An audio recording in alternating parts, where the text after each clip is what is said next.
حضرت جابر رضی اللہ تعالیٰ عنہ کی زوجہ جو ہے نا جی وہ بڑی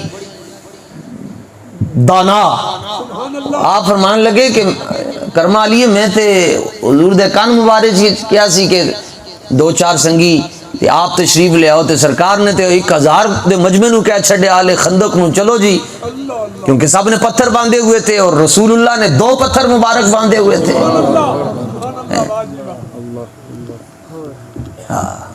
اعلیٰ حضرت فرماتے ہیں اس شکم کی قناعت پہ لاکھوں سلام، اس شکم کی قناعت پہ لاکھوں سلام، 2 پتھر باندھے ہیں۔ ارشاد فرمایا سارے چلو، تو حضرت جابر کی زوجہ کہنے لگی پریشان تو ہونا ہی نہیں، آنڈی جانے نبی جانے، کر کچھ نہیں سکتے، کر کچھ نہیں سکتے، کر کچھ نہیں سکتے۔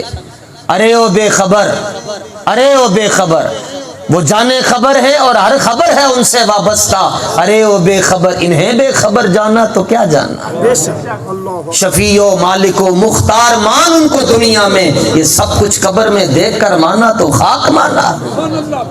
اوتے تے تیرے پیو نے بھی مننا ہے، اوتے تیرا دادا بھی مانے گا جی شفا جی یا رسول اللہ مدد کریں، آج شفاعت کرتے ہیں، تو پھر ہم تو تمہیں کہیں گے ہاں غیر اللہ ہے، غیر اللہ سے تو مدد نہیں مانگنی چاہیے، امریکہ سے مانگ لینی چاہیے، غیر اللہ سے نہیں مانگنی چاہیے۔ غیر اللہ اور ہوتے ہیں، محمد الرسول اللہ تو اور ہے نا۔ تو آپ نے فرمایا کوئی مسئلہ نہیں، سرکار دو عالم صلی اللہ تعالیٰ علیہ وآلہ وسلم دل کی حالت پر چونکہ مطلع ہیں، آپ نے فرمایا کہ جابر اس طرح کرو کہ اپنا کام کرو۔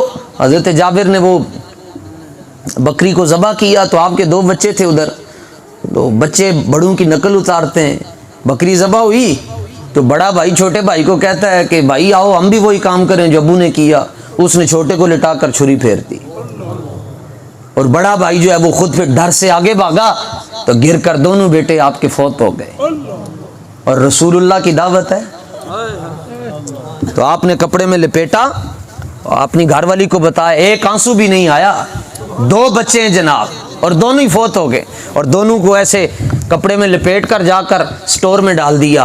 تو کہنے لگے کہ اب کیا ہوگا، آپ کی زوجہ کہنے لگی کائنات لٹتی یا لٹ جائے، حضور کی دعوت کینسل نہیں ہو سکتی، اور یہی جذبہ اللہ نے لبیک والوں کو دیا۔ کوئی کہتا جی جلسہ نہیں ہونے دینا، لبیک والے کہتے ہیں یہاں نہیں کرو گے ہم یہاں کر کے دکھائیں گے، یہ کینسل نہیں ہو سکتی۔ کورونا میں بڑے بڑے لوگوں نے محفلیں کینسل کر دی، لبیک والوں کا پروگرام کوئی کینسل نہ کر سکا۔ تو بچوں کو لپیٹ کر آپ نے سٹور میں ڈال دیا۔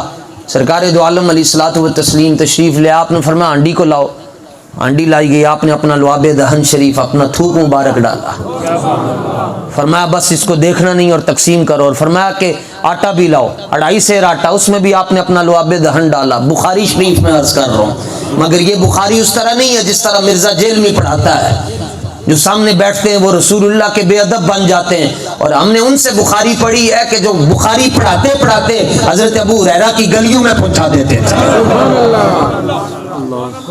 ہاں تو آپ کا دین جو ہے وہ نہ شبم نہ شب پرستم، نہ اسی کالے ہیں تے نہ ساڈے جھنڈے کالے تے نہ ساڈیاں فلیکساں کالیاں۔ ہمیں کہتے ہیں تاڑیاں فلیکساں تے تصویراں بڑیاں لگی ہوندیاں، میں کہ تسی لان دے تاڑے بوتھے ہی اس قابل نہیں ہیں کہ تاڑیاں فلیکساں بھی چھپن۔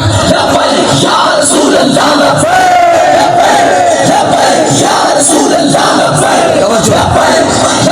حضرت جابر رضی اللہ تعالیٰ عنہ کو فرمایا کہ آٹا بھی لے، اور فرمایا اپنے محلے میں سے جتنی عورتیں روٹیاں بنانے والی ہیں سب کو بلا لو جو اچھی روٹیاں بنا سکتی ہیں۔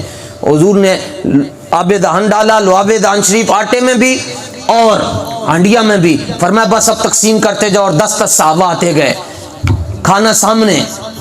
تو حضرت جابر عرض کرتے ہیں یا رسول اللہ آپ تناول فرمائیں، سنو اور کوئی غیب کیا نہاں ہو بھلا، جب نہ خدا ہی چھپا تم پہ کروڑوں درود۔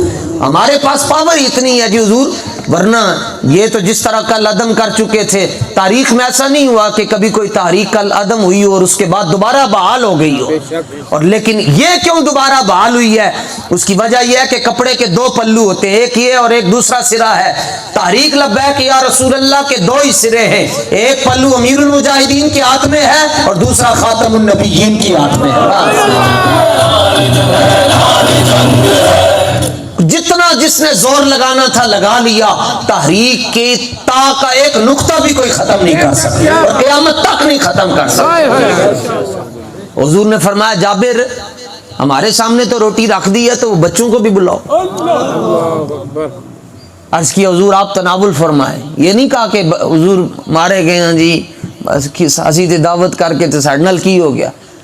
آپ نے عرض کی حضور آپ تناول فرمائیں، طریقت کے اصولوں کو سمجھنے والے ہیں۔ تو وہ کسی نے پوچھا کہ مرید کس کو کہتے ہیں، تو باعزید بستامی فرمانے لگے المرید لا یرید، مرید اس کو کہتے ہیں جس کی اپنی مرضی کوئی نہ ہو۔ ہمارے ہاں مرید اس کو کہتے ہیں، ہاں ہمارے ہاں تو پیر اس کو مانا جاتا ہے جڑا ایک تعویذ و مج دودھ دینا شروع ہو جائے، اے پیر پہنچیا ہے۔ اور جب حضور کی عزت پر بات کرے آئے تو کہتے ہیں پیر صاحب بولتے نہیں ہیں، ڈاکٹروں نے منع کیا ہوا ہے بولنا نہیں ہے۔ نہیں پیر صاحب ہمارے پیر صاحب تو کسی کو کچھ کہتے ہی نہیں، خسرے ہجڑے بن گئے، کسی کو کچھ نہیں کہتے۔ پیر سید میر علی شاہ صاحب سے بڑا کوئی پیر ہو سکتا ہے؟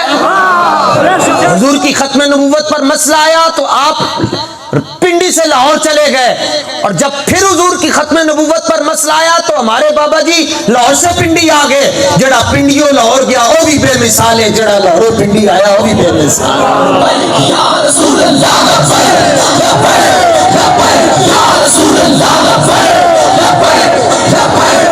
سمجھو، جو پیر حضور کی عزت پر پیرا نہ دے سکا وہ قیامت والے دن اپنے مریدوں کو بچائے گا۔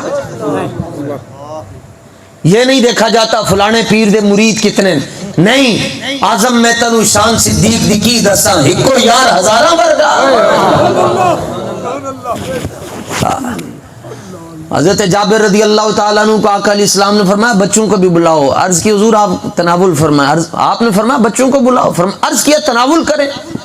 اصرار جب ہوا، آگے سے معذرت ہوئی، آپ نے فرمایا جابر عجیب بات ہے، میں کہہ رہا ہوں بچوں کو بلا کر لاؤ اور تم آگے سے مجھے کہہ رہے ہو بار بار۔ جب کہہ دیا، اور اللہ فرماتا وما آتاکم الرسول فخذوا وما نہاکم عنہ فانتہوا، جو میرا محبوب کہہ دے جو دے دے بس اس کو پکڑ لو، میں تمہیں کہہ رہا ہوں بچوں کو بلاؤ۔ تو پھر روتے ہوئے اور کانپتے ہوئے عرض کیا یا رسول اللہ بچے تو دونوں فوت ہو چکے ہیں۔ تو حضور نے فرمایا میں نے تو یہ پوچھا ہی نہیں کہ وہ فوت ہیں یا زندہ ہیں، میں نے تو کہا بس بچوں کو لے کر آؤ۔ اور اس کے حضور بچے تو اس دنیا میں نہیں ہے۔ فرمایا عجیب بات ہے، تم موت کو دیکھ رہے ہو زندگی کو نہیں دیکھ رہے۔ دونوں بچے پکڑ کر لے آئے اور نبی پاک علیہ السلام کے قدموں میں رکھ دیے۔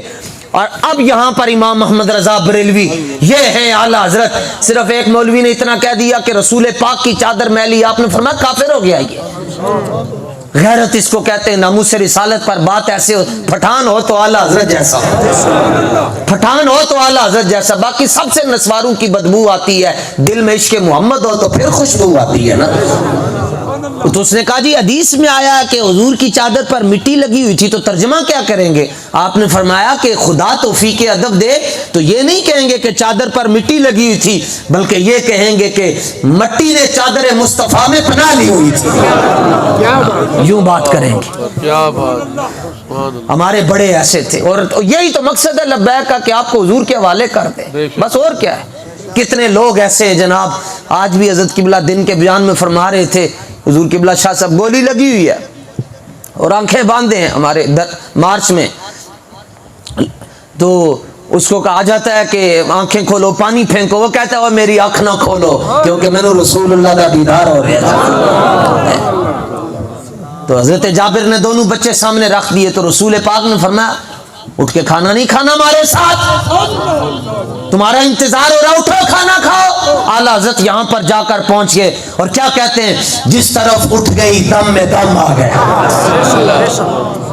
اور دم میں دم کا مطلب ہوتا ہے سانچ سا آ گیا نا، دم سانس کو ہی کہتے ہیں۔ لوگ کہتے ہیں لبیک والوں کے مارچ میں دم کیوں ہے؟ میں نے کہا کیوں نہ دم ہو، نگاہ عنایت جو ہے،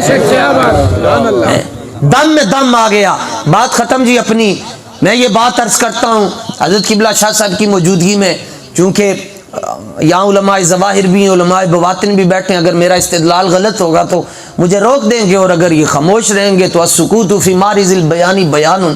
میرا یہ ایمان کہتا ہے جناب کہ اگر ہمارے آقا و مولا حضور جان ایمان صلی اللہ تعالی علیہ وآلہ وسلم حضرت جابر کے مردہ بچوں پر نگاہ ڈالیں تو حضرت جابر رضی اللہ تعالیٰ عنہ کے بچے زندہ ہو جاتے ہیں، اور خالی تھوڑی دیر کے لیے زندہ نہیں ہوئے، جس طرح عیسیٰ علیہ السلام زندہ کرتے تھے اور واپس اسی وقت ہی واپس وہ مردہ مر جاتا تھا اور اندر چلا جاتا تھا۔ تو رسول پاک نے جن کو زندہ کیا پھر اللہ سے دوبارہ عمر بھی لے کر دی، اور پھر یہ جوان ہوئے آپ کے بچے حضرت جابر کے بیٹے، اور ایک بیٹے ان کے حضرت سلمان فارسی کے ساتھ لیٹے ہوئے مدائن میں، ان کے مزار پر تو مجھے جانے کا شرف حاصل ہوا ہے۔ جوان ہوئے، پھر زندگی بھی دی، تائیں تو دم میں دم آیا نا، ورنہ کوئی کہہ سکتا تھا کہ اتنی دیر تو حضرت عیسیٰ نے بھی زندہ کی۔